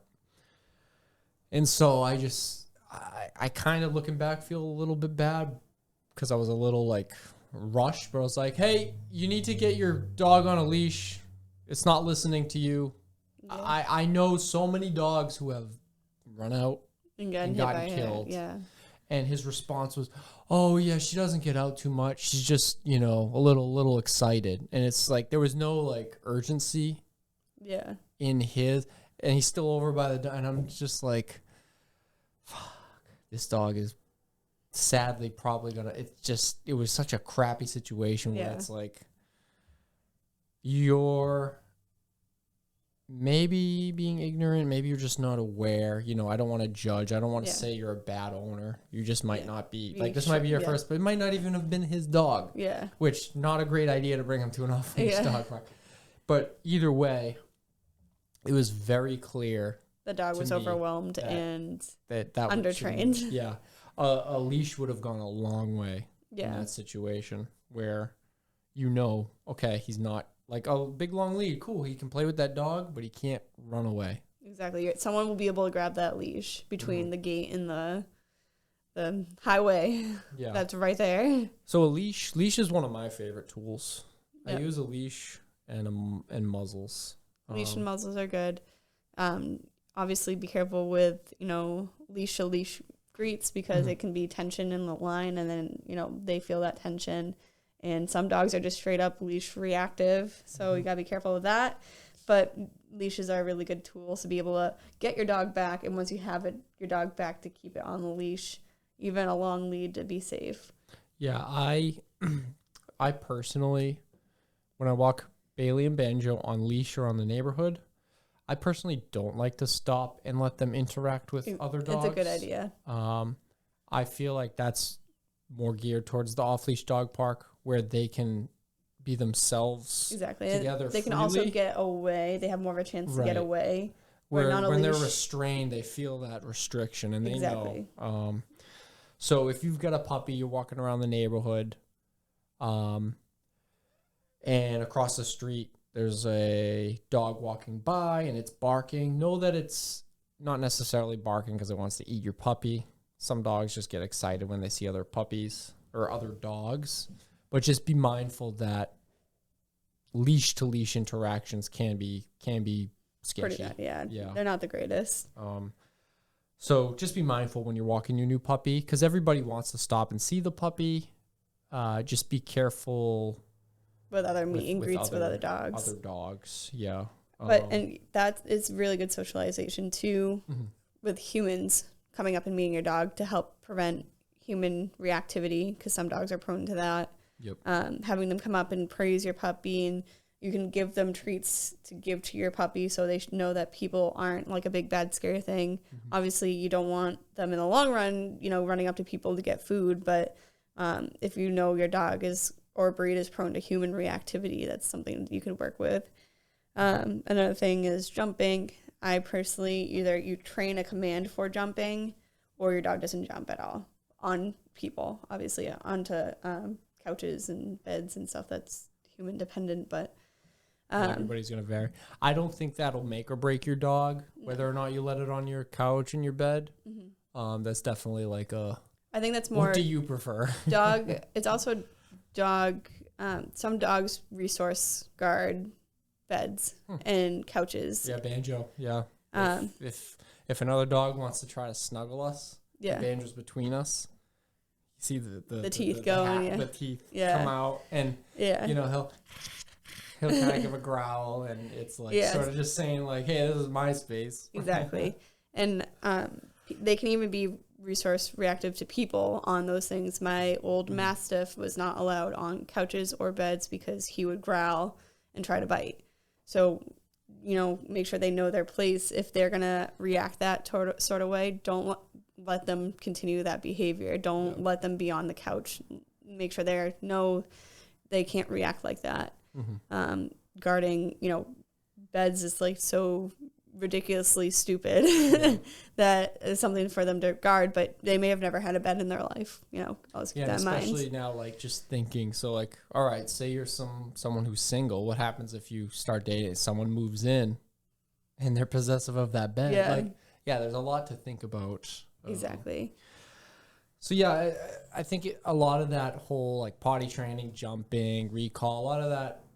Because I see a lot online, like, my puppy's 18 weeks, he's still having accidents. It's like, give them time. Exactly. They're routine. Literally babies. And they need a routine. Think of how much more useless, if you will, a human child is compared to a dog at birth. Exactly. And dogs mature a lot faster, too. And you're very lucky that they don't take 4 or 5 years to be potty trained. But, big things, the basics should always be taught first. Potty training, recall, sit, stay, come, down, look at me, and heel and leave it. Leave it's a big one too, because last thing you need is a dog eating something off the ground that you dropped. You may have that little Swiffer dog that, picks up every little thing that you drop. And something could be toxic, so leave it is a good one. And then other tricks and commands can be taught as a form of mental stimulation, and but focusing on the basics, I think, are the big things. To set your dog up for success, at least. Yeah. So leashes, just sort of hopping back to leashes. I love leashes. One of my favorite tools. When I get a new dog, so I just started watching. Just for the week, the owners went to Disney. Yay, fun. But I got Shoshana, Morty, and Summer. So, little insight into like a dog walker's mind. The things I need to think of. So they went away. I'm taking them for the week, and I want to bring them to the dog park. So I met all three of them, brought them home, and I needed to feel out their personalities. All right, Summer, she's a young puppy. She seems very malleable. She's all about me. Cool. Shoshana, she was very with me or whatever. Morty seemed a little on edge. He seemed a little like, I don't know if I want to trust you yet, whatnot. So I had to sort of know in my head, like, all right, if I go to the dog park, there's a chance that they can escape and get into real danger. So I need to obviously mitigate that, avoid that. So leashes are a great way to obviously do that. So what I did today was the first day. I've had them since Monday. Today was the first day I brought them to the dog park off leash. Shauna and Summer, I both felt very confident that they would stay with me just based on the past 2 days. Morty, I was a little, I don't know. So I had him on a leash. We started our walk. And what I'm feeling for is like his tension in the leash. Is he trying to get away? Is he trying to go like different directions than the pack? Or is he trying to stay with my pack? Is he, is he constantly tense and pulling? Or is he sometimes relaxed? Like there's a lot of little subtle things you can pick up. And so after about 5 minutes, I came to the conclusion, like, okay, I can drop this leash. He should be okay. So I did. He was okay. And we stayed there for like 2 hours, had no issues. But without a leash there, I wouldn't feel confident doing that. Yeah. Because I was really able to feel them out. And so anytime I have like new dogs, I really like to use a leash to just feel their energy. Especially if you can get a long lead, because if you get a dog who's not used to you, like Morty's got great recall with his owners, but he doesn't know me. So. Yeah, I'm a stranger. So he's not necessarily thinking like, oh, I got to go listen to him. So it's just a good way with a long lead. I was able to sort of like, all right, if I let him go a little, can I kind of reel him back in without the leash? And you just kind of test the waters. And so that's like one of my favorite tools, leash. Yeah, leash. I feel like almost all behavioral issues can be solved with a leash to some extent. And like I mentioned, I also use muzzles. Yep. Muzzles I love because... And what you mean is the box muzzles, like basket muzzles. Yeah. Like they're not like a muzzle to keep the dog's mouth closed, a basket muzzle to be able to interact. They can pant, they can bark. Banjo's pretty much the main one who wears one. He can drink water. He can do it all in this muzzle except for put his teeth on another dog. Yeah. Why is he in a muzzle? Usually and he doesn't do it as much now. He's learned, but he would pull his sister's tail when they were like running. That herding instinct. He would just grab it, yank it, and she's got like this kink in it from. So I was like, all right, we obviously don't like that. So the options there are, well, I can muzzle him and work on it, or I can shock him and work on it. And so I went with let's muzzle him. Because I want him to still be confident in running. I just want him to learn to not to bite. I felt like if I used a ecollar there and I either shock or vibrate him when he did it, it might throw him off. It could cause even more of a big issue too. Yeah, this is a tough conversation that would have to go like so deep. But yeah, with the muzzle, does it stop? It stops him from pulling her tail or from biting, and it still lets me work on him. So say he did have that. He still had that issue where he's biting her tail, yanking it. The muzzle lets me prevent that, and then I can use a leash for if he does start to like overwhelm her and like knock her over and bully her and get into that crazed state, you know, like I can use the Reel him leash in. and control him and calm him down. Or I could get the shock collar, shock him. He stopped. Great. And there's that whole can of worms to get into of like psychological damage there. And, you know, a lot of sight hounds require muzzles when they go run because they also nip. You know, that's their prey drive. They're chasing something. They may nip at each other. Yep. That's why when you see like coursing greyhounds or borzois or even Rhodesian ridgebacks and whippets and all those breeds, you see usually they have a basket muzzle on to protect each other because at one time a dog will bite could ruin another dog's, you know, enjoyment. And yeah, that's not so. If you see a dog wearing a muzzle, because I get it a lot, they think it's a bad dog. Yeah. They'll see Banjo coming and the look in their eyes, they'll just 90-degree turn and just start walking, you know, like come on. Yeah. Don't look at muzzled dogs as bad dogs. You should actually look at it like, oh wow, look, somebody's actually doing due diligence and trying to better that dog. Exactly. Without like hurting it. Some dogs just eat stuff on the ground and need a muzzle. So rocks, poop, exactly. whatever. And they might be muzzled because it's a poop eater. You know, you can't. Or you can't it eats rocks and it has a history of needing surgery because of it. And that's very expensive as well. And that's the owner trying to be responsible financially to, you know, protect their dog, protect their wallet. Yeah. I think in a nutshell, what I would say, if I had to put like a blanket statement, any issue you run into is going to be resolvable by a leash and muzzle. Whereas I feel like an e-collar, typically, I don't want to say 100% of the time because I don't know, but typically the e-collar is going to be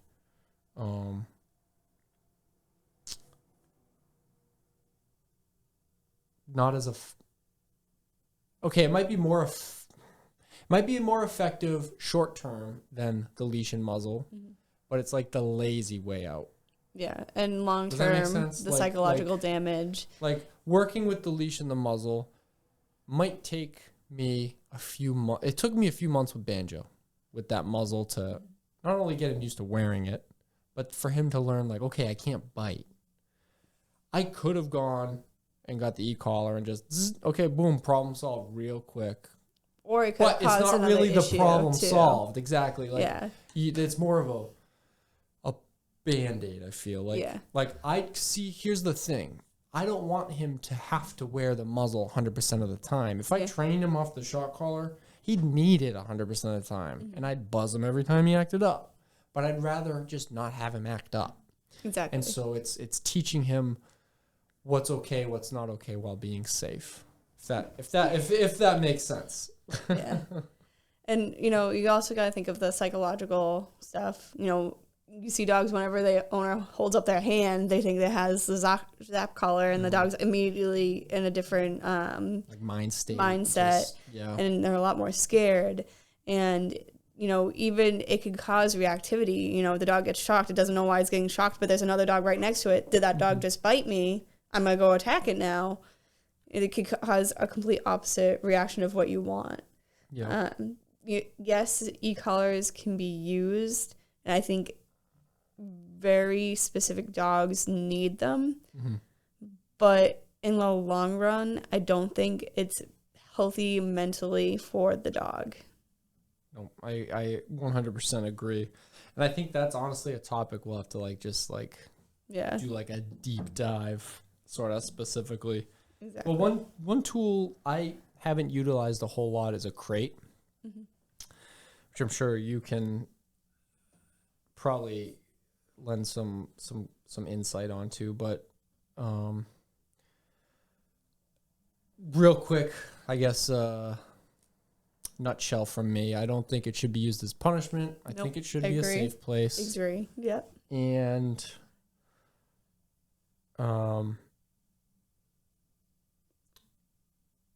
I'm very torn. I'm very like down the middle with crates personally. I think that they can be a good thing to keep your dog safe. If I'm going out and I want to know that they're safe, if I put them in the crate, I know they're safe. If I want no doubt in my mind.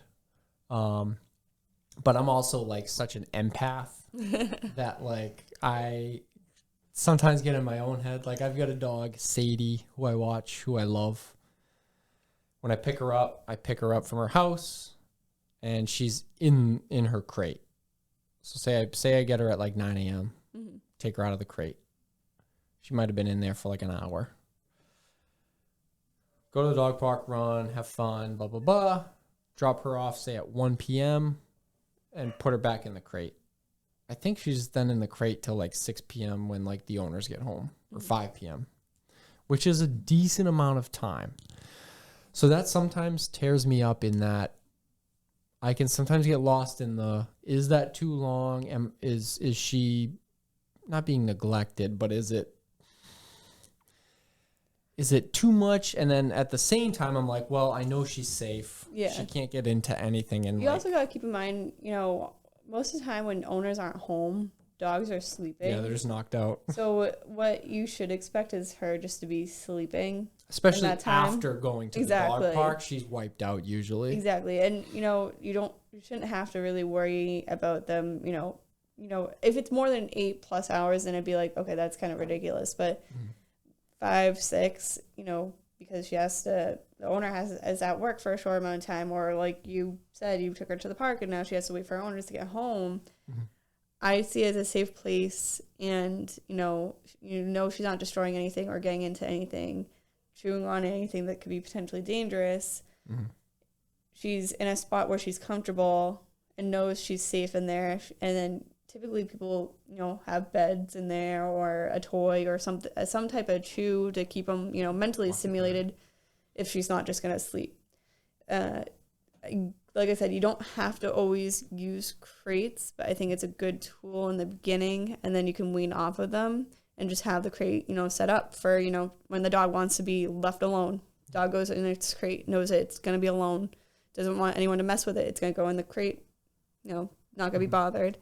Or you could use, like I said, gates. Gates is another good option if they have a safe spot in their home where they can set up some tall gates that they know the dog won't jump over, is going to be respectful of, you know, in that area.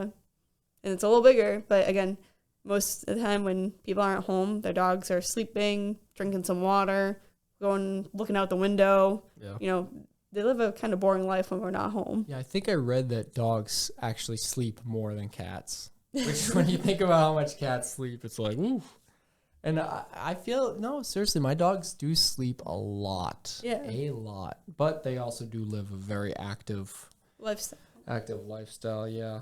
And I think that goes back to making sure you get a dog that can fit your lifestyle. So if you're working a lot, getting a high energy dog and not putting it towards, you know, someone to walk it, or a daycare, or some sort of exercise multiple times throughout the day, then you're more set up for a low energy dog than a high energy dog.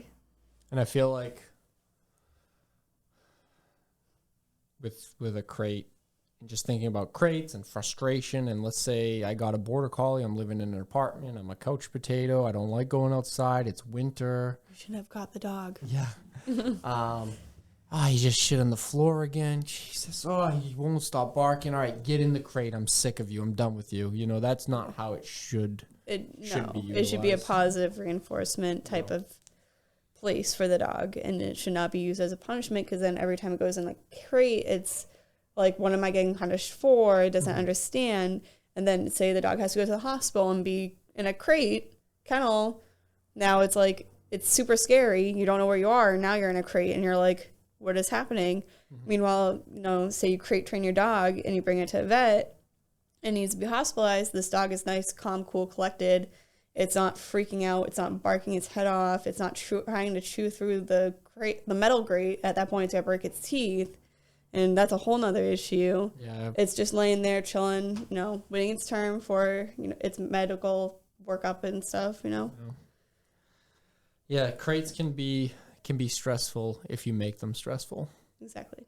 and they should not be stressful. Exactly. Should be like coming home from work where you feel that relief. That Yeah.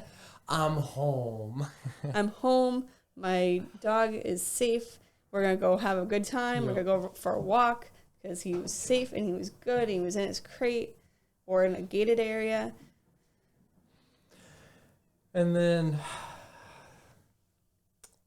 as far as like correcting undesirable behavior, you don't need to be Aggressive about it. Yeah, you don't need to yell. You don't need to touch. You don't need to be... You need to be the boss. You need to be firm, but you don't need to be mean. I Exactly. always say that being the alpha doesn't mean dominant. You're dominating the dog and you're being harsh. It just means you're the leader. You're in charge. That's all. It doesn't mean that you have to be this macho, Macho Libre. crazy, this crazy, intense figure. You just need to be in charge, and when you make a decision, the dog needs to Respect that. respect it.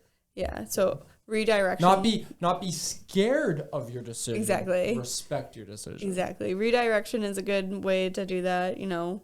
Redirect negative behaviors onto something that could be positive. Completely, cutting them off from that type of situation to allow them to have that type of situation again. I use voice commands, so I do like, and my dogs know, oh, can't do that. And I redirect them into a different room, different area, different situation. I don't want them to dwell or be in that situation for too long where they're like, oh, I'm getting negative reinforcement, where I'm like, oh, this is the only attention I'm getting because I'm doing negative things because my owner isn't doing anything with me.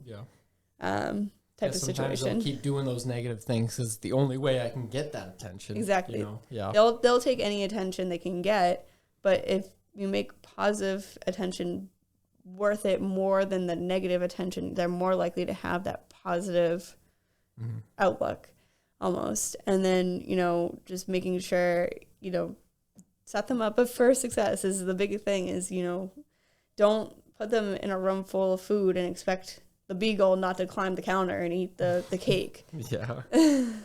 Yep.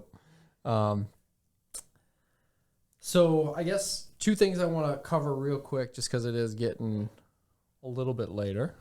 I want to go over some destructive behaviors and just what they mean, and real quick, just like ways to like socialize your puppy without putting it at risk. So if your dog's chewing, if your dog's digging, if your dog's just being destructive in general, huge pet peeve. I absolutely hate when people normalize it online. I see it online.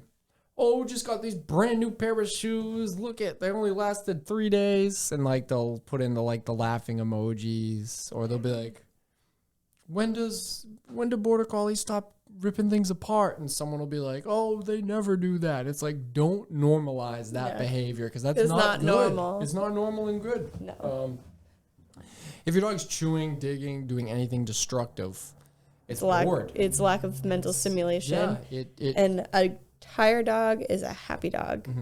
If you tire out that dog is so unlikely to do any bad behavior or negative behavior, destructive behavior. Yep. Because if it's bored, it's going to find a way to be not bored. Exactly. And those flip-flops look like a good way to not be bored. Exactly.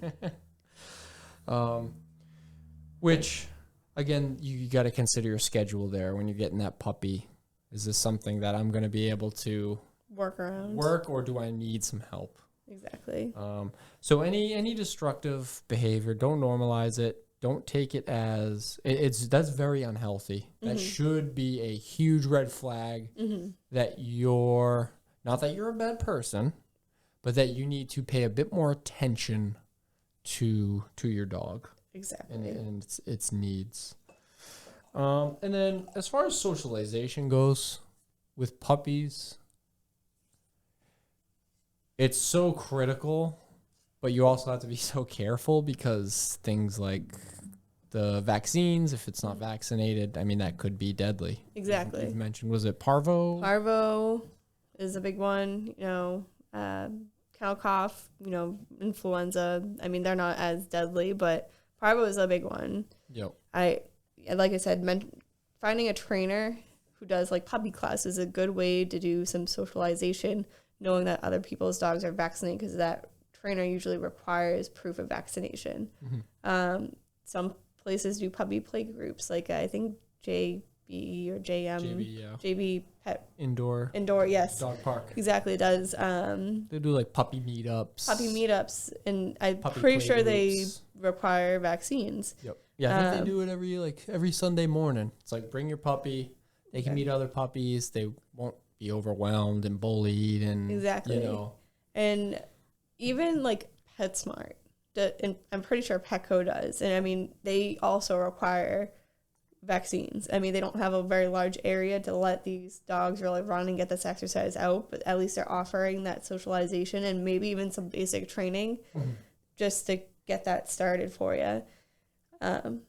Obviously, if you have a dog who is a little bit more scared, one-on-one training and building confidence. Don't throw a dog into a puppy group if you know the dog is timid and a little bit more fearful. You want to kind of grow that confidence through positive reinforcement. Yeah. And with like my daycare, for instance, anytime I get a puppy, it's always like this fine line. You got to be very careful, not careful, but the older dog, when you put a puppy with older dogs, they tend to want to like correct it and teach it, which is okay. That's what they do in the wild. If they were wild. But you just got to be careful that if your puppy, let's say they are vaccinated, they're fully up to date, they're still a young puppy, you're bringing it to the dog park because it's got its recall, it's ready, maybe it's 7-8 months old. Just be aware that with the socialization, being around all puppies, it might be expecting, you know what I mean? Like, so with some of the older dogs, they might get upset if it gets in their personal space or if it tries to play with them and they don't want to play. Yeah.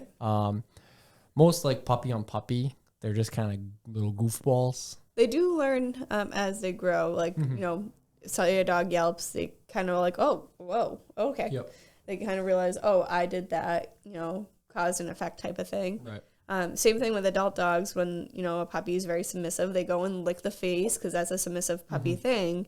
And the dog may like grab its muzzle. Yeah, that's they'll show the teeth and exactly. Yep. And not necessarily being aggressive, but saying enough. Which as the puppy's owner, you're watching that and you're like, this is my first puppy. Oh my God, your dog's he's trying to hurt my puppy. And it's just like, no. No, he's just correcting. Yeah, they're literally, he's passing down thousands of years of DNA's knowledge, And it's the same thing mom would do when she's done, weaning the puppies off of her and they're still, pestering her. She may grab, them with her mouth, usually in the muzzle area. That's not to say, us humans should be grabbing a dog's muzzle and squeezing because it's a different type. It's you're not a dog. It's a different reaction. We should ever put our hands on the dog. I will act like a dog with Banjo. And I'll like use my mouth and next to his mouth, but I would never like physically correct. Yeah, it's hard to explain. It's real hard without making it sound. Yeah. I wouldn't. A lot of people are like, "Oh, squeeze its muzzle when it bites you," but when you do that, you see a lot of puppies react to that and try to snap at you again. You don't. Just be, I guess the way I'm sort of thinking of it is just because your dog is acting like a dog doesn't mean you need to be a dog. So, exactly. So as humans, I think we can rightly look at ourselves as, air quotes, superior to many other animals. Exactly. At least in the brain category. And although dogs typically communicate rough and gruff, that doesn't mean we should communicate rough and gruff. Exactly. Because we don't have to make it that type of experience for the dog. Yeah. And you could actually, break your dog's trust.